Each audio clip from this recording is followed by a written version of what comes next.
Those are two very common scale patterns, and I start on those often when I'm warming up. But it's important to remember that you can do a lot more with scales. As you're building your muscle memory and also your brain's memory to the notes of each individual scale, if you alternate the way the scale is presented, the rhythm and the articulation, things like that, it's much better exercise for your brain and for your fingers. So I'm going to play nothing but a B-flat scale, or a C scale if you're in treble clef. But I'm going to play it in many different ways. I just showed you two of those ways. One starting on a longer note and then going to half that value, so say a quarter going to eighth notes.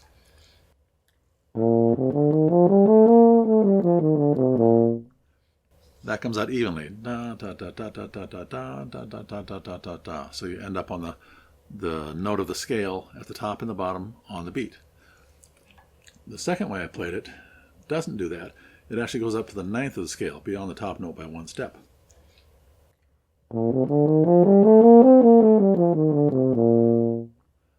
But that still ends up on the beat when you get to the bottom.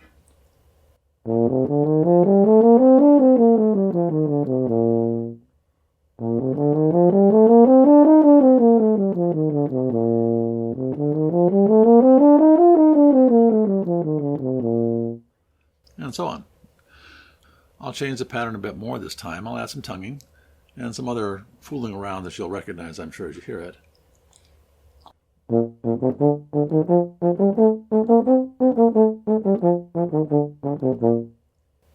Now that's exercising my brain. I'm having more trouble now. I have to work harder up here to keep track of where I am in the scale to make sure I'm doing it right. Now I'm going to fill in all those 16th notes is what I'm thinking of. Da, da, da, da, da, da, da, da, da. But I'm going to keep moving on the fourth of the 16ths. This helps to train your brain and your fingers' memory, your muscle memory, to play a pattern like a dotted 8th and 16th accurately.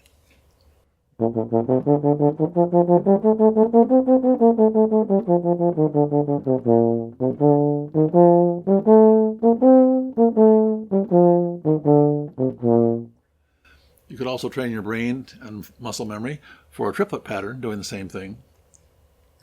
Now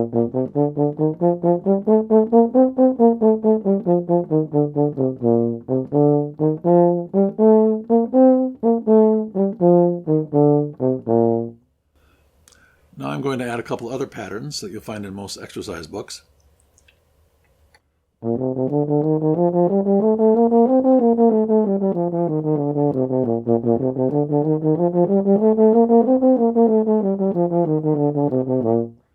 The coordination there between finger and tongue is different between those two patterns. So again, a good thing to practice.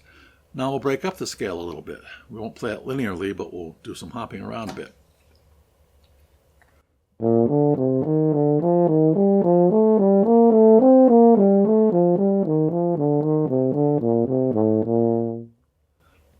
Most of our melodies in Western music are made up of scales or scale fragments and arpeggios or parts of an arpeggio. So I'm going to combine now the scale and the arpeggio.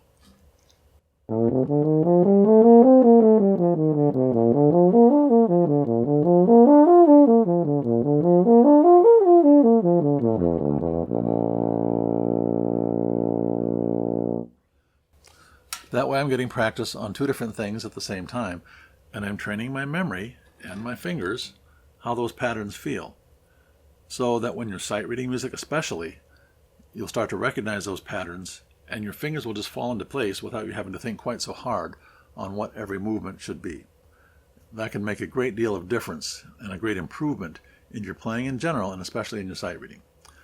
So as you're warming up, as you're doing your duty and playing scales and things, which is great training and a great way to warm your chops up because scales happen kind of in a gradual way, right? Train your brain as well, your brain and your fingers in different ways while you're still learning the scales just as well. Again, all those patterns that I just played were on a single scale and a single arpeggio to go with that scale. So I played a B-flat scale and a B-flat arpeggio, B-flat, D, and F. Or in treble clef, a C scale with a C arpeggio, C, E, and G. Again, I'm working my brain, not too hard in that case. If I go up a half step or down a half step, My brain's got to work harder, but that's good. I can play a scale up a step or down a step fairly easily. But when I add some of those patterns, all of a sudden it becomes much more difficult for me to integrate that different tonguing or rhythmic pattern that I showed you a minute ago. There you have my advice for your warm-up and for practicing scales in a way you can multitask. You can learn much more than just a scale as you practice and you warm up. Thanks for listening. I hope you found that helpful.